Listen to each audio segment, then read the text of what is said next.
Hello, everyone. I'm Yasmin Taj, editor, ETHRWorld International and head of branded content for The Economic Times. And with great pleasure, I welcome you all to another episode of the video interview series brought to you by ETHRWorld Southeast Asia in collaboration with Enparadigm on the theme Talent Management and Development for the Future of Work. As the global recessionary concerns come knocking, creating a culture of continuous and agile learning has become a major priority for companies today. But L&D is not only about filling the training gaps anymore. Given the rapid digital acceleration and the demand for new skills, executives are now aware of their competitive advantage that comes with an engaged and adaptable workforce. The transition to a knowledge-based and digital-first economy demands a constant upgrade when it comes to reskilling, upskilling, and both employers and employees are willing to make the change happen. But what's even more important is to close the expectation gap between the current learning offerings and the new skills that employees want to explore. Making learning a part of the employees' work-based objectives while also aligning those programs to the overall business goals is next on the leader's agenda. So what's the key to sustaining the balance of keeping L&D programs people-centric and business-oriented? To understand these several learning gaps, expectations, and the new way forward for the hybrid work environment, it is my pleasure to welcome you all to another episode of Learn to Lead, an initiative by ETHRWorld Southeast Asia and Enparadigm. And for this episode, I'm delighted to welcome Neha Dodeja, who's Regional HR Director for Software Solutions and Data Businesses for EMEA APAC at Experian, and also John Cherian, who's CEO of Enparadigm. Neha is responsible for people strategy across her group with a strong focus on talent management and employee experience. Most recently, she has played a pivotal role in bringing the Experian EMEA APAC regions together and is focused on building a transformation agenda that creates a more efficient, customer-centric, and high-performing organization. Neha is passionate about resolving organizational complexity with commercial, collaborative, and compassionate solutions while keeping a people-first culture at the forefront. And also we have with us John Cherian, who's CEO of Enparadigm. His endeavor is to make the complex simple, and his belief in the power of learning to make people and businesses better has been the significant driving force in the Enparadigm journey, a journey that brings together business thought, learning methodology, and user experience into our technology-driven learning platforms. The understanding of unconscious competence and how to help businesses get there is his field of permanent study. So thank you so much for joining us, Neha and John. It's a pleasure to have you both for this episode. Thank you, Yasmin. Thank you, Yasmin. Thank you for having us. Thank you. And I'm looking forward to hearing some great insights from you. So without further ado, I'd love to start with the conversation. And Neha, I'd love to hear you first. According to you, what are the top trends that will be driving the entire talent management and development function this year and maybe beyond? So yes, thank you for your question. I think before even I start answering this question, I should say that we are addressing anything and everything from an assumption that we are in a hybrid world, and that's there to stay. And we will be, I'm going to be answering questions in that new setup and the shift that has already happened in the way we work. And it's not about where we work from, it is more about when and how we work during our day. So when I talk about in a hybrid culture and how and what are the current talent trends, one thing is for sure, until last year, employees were quite quitting in many organizations. And now HR is moving towards quiet hiring, or the organization has moved their strategy towards quiet hiring.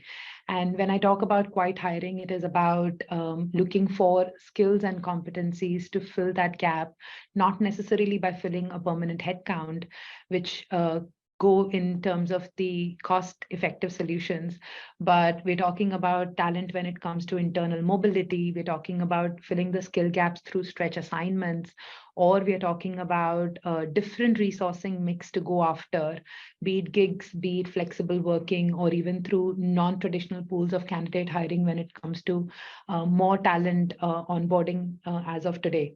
The second thing that we progressively talk about now is how do you grow a full human? When I talk about the growth and development, I'm talking about not only the performance and the skill gap, but also the emotional resilience to continue and sustain in this current work environment. So be it, we know that a lot of organizations are moving away from bell curve, but one thing that stays with me is how organizations are talking more alignment to goals and bringing more clarity for the for the employees. And at the same time, how well-being is incorporated into our everyday conversation and our development path as we talk in our organization culture, if I may say.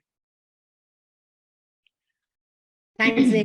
I would love to hear John's view on the same question about the top trends impacting the entire, talent development function. John, your views first. All right. So, just 2 weeks back, I was speaking at a conference and I was in a room full of L&D professionals. And, I asked them this question, what do you guys see as the top trends in talent management and learning for the future of work? And I think for the first time in many years, I saw a room full of a lot of confused people, right? And that's very rare, right? Because most of these professionals are people who are always looking at what trends are coming, what learning to drive, how to skill and how to increase capability of the organization, right? So it's very rare to see them confused. Now, I asked them, so why are you all looking so confused? And they said, you know what, there was a time when our assumptions used to shift every 2 years or every 3 years, right? And I think Neha just talked about assumptions here, right? Yeah. That she instead qualified a statement by saying that, I'm going to make an assumption about hybrid work, right? And I would like to read that as saying that now you don't know if maybe a month later or 2 months later, hybrid work is no longer there, right? And that's just one example of the world that we are in today, right? When I spoke to those L&D professionals, I think what they came up saying is that, John, every week something new is happening and it's very disruptive, right? Now, with a lot of generative AI tools, with ChatGPT and a lot of other tools that have come up, right? We are now starting to wonder whether, how relevant the learning function itself is, right? And that is a very profound kind of thought from all of them, because, what is my role as a learning leader? What learning do I have to drive in people? What capability do I drive? So there was a time when these trends used to shift every 2, 3, 4 years. Then it became pretty much every year. Then it became every quarter. And now it's actually become, every week, right? And that's really creating a lot of uncertainty and a lot of volatility in the way people have to think, right? So I know my answer here has been very different from when you asked this question to me in the past, right? But I think that's a sign of the times to come as well. So thanks for sharing that, John. I believe we're already living in uncertain times. As you rightly said, everything is changing on a daily basis. What's relevant today is not relevant tomorrow. And that's how the role of the L&D leader has also evolved, right? From just looking at mere training needs today, they're looking at the overall alignment of the organizational goals with the needs of the employees. So that's where we're at. And Neha, very rightly that you pointed out, from quiet quitting, we are in a mode of quiet hiring. We are in a mode of filling up those skill gaps, the needs of the business, where all can we fit different forms of skills and employee roles and job roles so that the organization is prepared for the future, which again remains uncertain most of the time. So that's how we're preparing for it. And yes, employee well-being, taking care of the emotional resilience quotient of the organization. These are also important roles that the L&D leader needs to play. So thanks so much for sharing that, Neha and John. I'll move on to the other questions now. And Neha, I'll come back to you again.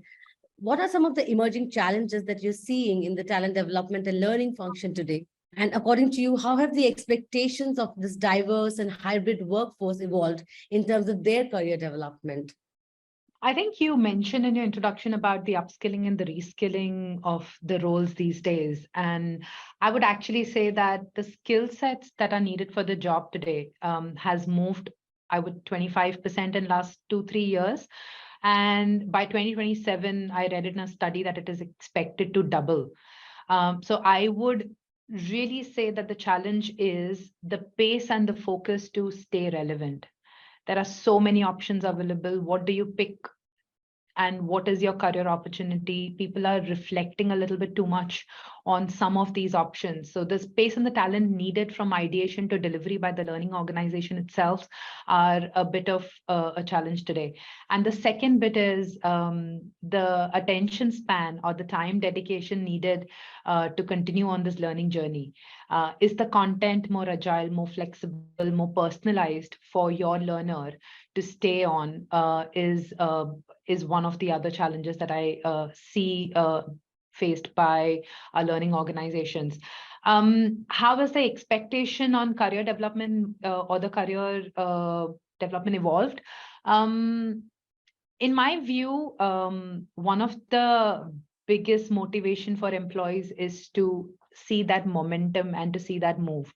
Now, be it a lateral move, be it a vertical move, you want to see that move. And that clearly has happened because of the ongoing psychological safety that we feel or is getting challenged in the hybrid working. So the only way is action biased, and the action bias is that move to really see it happen. By providing a decent learning journey, you can make that momentum and that shift a little more gradual, and you can show and give the employer more experiential path towards their growth. Thanks, Neha, for pointing that out. John, I'd love to hear your views, whether you agree to the challenges that Neha has pointed out, and you want to add some more to those. Yeah, so I think I started off with one of the major challenges that everyone's going through, right? From the L&D side, from an employee side, I think a lot of the trends that Neha spoke about, right? In terms of it's been a fairly disruptive world, right? You had COVID coming in, and then you had a lot of layoffs at that point in time. Then we saw a huge spree of hiring, especially on the tech side and tech roles, and any role which required high levels of skill. The demand for those roles started going up, right? And then we came and we saw that kind of a influx of hiring roles and a lot of demand, a lot of hikes in CTCs most of last year, right? And then it was all going up until suddenly it was now going down, right? And then again you had other trends coming in, right? Yeah. You had again a lot of disruptions in the world of hiring. So it's been fairly disruptive for people, right? And what happens from a learning environment perspective is when you're faced with that level of disruption, it becomes very difficult to get into the learning mindset, right? So I think one of the things that we need to do as learning organizations is how do we kind of maybe still incubate or provide a space for a learning mindset for people, so that they don't just get disturbed by all the things that are happening around or get distracted by the things happening around them, but they're able to focus on the core skills that will stay relevant regardless of disruption, right? And they're able to focus on building. So I think that's probably the number one challenge that we are facing today. And in terms of evolving needs, there's already a lot of movement towards the direction of personalization, towards the direction of experientially immersive learning, right? I think maybe we'll talk more about that as we go along. Yeah, so it comes back to, again, the uncertainty that people are facing, right? It's all about how do you take care of your employees and build that learning culture while things are not going the way it's always planned. And then giving them that time to have that attention to spend time on learning, very important. Giving them the kind of content that is contextual and relevant to them, that's again very, very important. So I think these kind of things on how do you create a learning environment that is relevant to the way the business is changing and to what the employee needs are evolving to, that's going to be very important. So thanks, John. Thanks, Neha, for sharing that. Neha, can you share some of the learning initiatives that you have taken at your organization and that have made the workplace more inclusive in today's times? Yasmin, if there's one thing I'm truly proud of is that Experian lives and breathes the whole people first approach. It reflects in our culture. It reflects in everything that we do here at Experian. And so does our learning initiative. So we follow a 70-20-10 development philosophy, which means 70% is on the job and in the flow of work, 20% is through others, and 10% is through formal trainings and education methods. When we talk about a 70-20-10, it caters to every individual personas and every individual career journey, because every individual is different in terms of their needs. So we are not here saying that we will define this program for you and this is how you need to do your journey. It's like we've got various opportunities and options available all around us. It's a holistic all-round development for yourself. You pick and choose, right from your self-reflection to self-assessment to the option available, which is more personalized for the employee. The employee has the freedom to pick and choose of what the learnings are. But there are tech is anyways always an enabler for some of these functions, right? And we do have something around Career Hub, which is a one-stop solution on all things careers and development. You can pick your own option and on your own career journey on that platform and stay connected on it. So that's how we do it at Experian here as one of the examples. Thanks for sharing that. I think giving people the opportunity to build their own career journey, their own trajectory, that's what a forward-looking and a progressive organization is all about. And really nice to hear the thoughts that Experian is doing that in a very, very good way. So thanks for sharing that, Neha. John, I'd like to hear from you next about, do you think the learning teams are able to consistently get inputs from business and what's working and what's not? And how can we solidify the learning infrastructure and process to develop and nurture our talent? Yeah, I think that's a great question, Yasmin. I'm glad that you asked that. One of the things that we have seen, when we work with clients, we over a period of time we found that most of the time is not actually spent in actually driving learning or in people actually learning, right? We find that most of the time is spent in figuring out what learning to provide or what learning to take. Right, I'm speaking from both the talent management team side and from the employee side, right?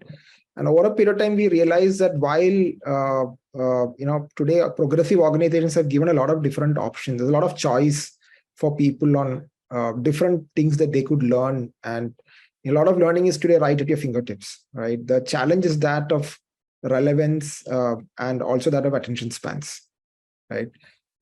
So I think there's a lot of room for technology today to go in the direction of bringing in relevance to the learner, right? So if learning teams and users are mostly spending time on what should I learn, right? Or why should I prioritize this and spend my precious time on this kind of a module? Why should I learn this particular skill? Right. I think there's definitely a scope for technology to bridge that gap, right? And that's basically what I would call the whole space of personalization, right? How do we make the learning that is recommended to a user contextual to their industry, their role, the skills they require in that role, the proficiency level in those skills, and their future aspirations, as well as feedback that they probably have got from multiple stakeholders as they worked in the organization, right? Now, obviously, these are all different inputs coming from many different directions. But now tech has also evolved to a space where you can actually, build in recommendation engines, and you can leverage AI to build in simple recommendation systems that can tell learners what is probably the most value for their time in terms of the next set of learning they need to do, right? So I think that is definitely something that is a major trend, and you will see more and more and more of that as we go along in the next couple of years. The other major trend that we see is that of how do you make learning very experiential? Neha talked about 70-20-10, and the whole idea being that the 10 is conceptual, right? And 90% of what you actually want people to learn is no longer just conceptual, but you want it to be contextual, right? You want it to be very relevant to the problems and challenges that they're facing. And you want them to be able to solve problems as they emerge. And you want the learning to kind of enable that process for you, right? So I think that, how does technology enable that as well? I think that's, again, a big trend that we are seeing in the market. Thanks for sharing that, John. I think, yes, while the whole world of the learning ecosystem is evolving, it is about technology which will help us democratize learning or personalize learning or customize learning as per the needs of the employees, aligning it with the needs of the business. Neha, I would love to hear your thoughts on how do you think and learning teams get inputs from business on what's working, what's not, and hence solidify the whole learning infrastructure. Sure. I think, Yasmin, one, it is a shared goal. It is not something that a learning organization holds or the COE holds or only the business holds. It's a shared deliverable for both of us, for both the organization. And the other part is there is so much literacy around data now, which content is working, what is not working. There are employee surveys which are giving us real-time feedback. And what we follow at Experian is an agile HR methodology. That means we are more and more using swift releases on products rather than doing end-to-end solutionizing and keeping the continuous feedback loop active. So that has really worked with us in terms of staying relevant and staying real time with our employees by adding data accuracy, by adding continuous loop of feedback, and by ensuring that not only the delivery, but also the deliverables are a joint up approach from businesses and from the learning organization. Thanks, Neha. Great point again. What I really agree with is it is a shared goal between all functions. Learning is no longer just something that the L&D team is supposed to take care of. It's the business leaders. It's in fact the CEO, the C-suite. Everybody has to be equally involved and passionate about this goal, I feel. So that's how it goes. So now coming to the final question for this episode, Neha, I'd like to hear from you. According to you, what are the top 3 skills that will power the future of work? So some of it may not be a complete hard skill, as I say. According to me, critical thinking, even though we are constantly talking about Gen AI, how do we have Gen AI create that structured analysis for us into the problem solving capability that we develop as humans? The second thing that I would say about collaboration, we are getting more socially declined in terms of our ability to stay on in a conversation. So how are we more collaborative and creating that workspace for us? And the third thing for me is actually the community mindset. Do we have the opportunity to network and leverage the like-minded people that we have around us, and are we able to engage with them and stay together on the success path on the journey with them? Lovely 3 C's, if I may call it. Thanks for sharing that, Please, Neha. yeah. Yeah. Critical thinking, collaboration, community mindset, very, very relevant, I must say, in today's times. While yes, our hard skills are equally important, these skills are also something that will help people remain resilient and agile as the world keeps changing. So John, according to you, what are your top 3 skills? So, I think when it comes to the whole point of critical thinking, right, given, I think one major trend that, we are seeing is that people are very heavily relying on generative AI today, right? And literally outsourcing critical thinking to the machine, right? And that is also something that's going to be very, very disruptive, right? Because there seems to be a lot of trust because ChatGPT communicates to us so naturally. And in the way that we communicate to each other, there's a lot of belief in, the validity and accuracy of what it tells us, right? And that's exactly the space where critical thinking needs to play a role, right? That when you look at any situation, when you're looking at analyzing what's happening around you, are you able to make sense of it? And are you able to, systematically analyze it? And are you able to come to a judgment, right? I think, Neha, that's probably what you're also talking about, right? So I think, with ChatGPT, the question is, do we do more of critical thinking or do we do less of critical thinking, right? I think given that a lot of hygiene work today is going to be done for you by machines, ideally, we should be able to invest more of our time in critical thinking. But in practice, we see things going the other way, right? So that's definitely a skill that companies need to empower people with and make them aware of how in what mindset they need to be, and how they need to think through a particular problem, right? So that definitely becomes a big skill. Another big skill that's really, really important is to be able to read the world around you, read what's happening and quickly break it down and, synthesize it, right? So the role of empathy becomes very important, right? Can you observe things around you? Can you process it? Can you relate to things around you? Can you relate to people around you and how they are looking at things from their point of view? So I think that becomes a very, very important skill. And the third very, very important skill I feel is therefore the ability to again analyze data. And today I think again AI is coming in for a lot of data analysis. So your ability to leverage AI, understand how AI works, right, and use AI to do your hygiene work for you, but still be the owner of that decision finally, right? The big difference today when a human being takes a decision, right, and implements a decision is that other people hold that person accountable for the decision, right? But if AI is taken the decision for you, right, and if the decision backfires, now who are you going to tell that no, I didn't take the decision, I just asked AI and it took the decision for me, right? So there's a big accountability problem that's going to come there, right? Yeah. So that's, I think, a long answer to your question.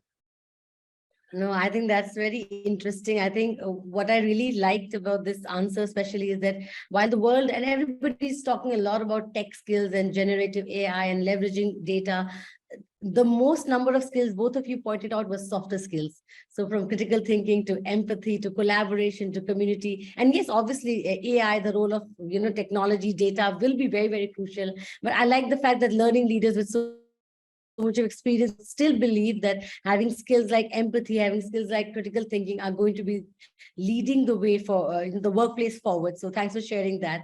So with that, we come to the end of this episode. Firstly, thank you so much, Neha and John. It was a pleasure talking to you. For me, this episode was interestingly specifically because we talked a lot about the relevance of learning programs, relevance of building a learning culture, relevance of building those skills that will be shaping the future of work. I think that's where it all lies down to. How do you make it contextual? How do you align business and employee needs together? How do you build that infrastructure that you can move past any uncertainties going forward? So that's the way forward for the learning and development function. So once again, thank you so much. It was a pleasure hosting the both of you. Thank you, Yasmin. Thank you so much. And thank you to our wonderful audience for joining us for yet another exciting session. In case you have missed out on our previous episodes of Learn to Lead, you can now view them on our website, ETHRWorld Southeast Asia. You can also check out the link below to view the complete series on talent management and development for the future of work. For now, we will take your leave, but stay tuned for another exciting episode. Thank you and take care, everyone. Bye-bye.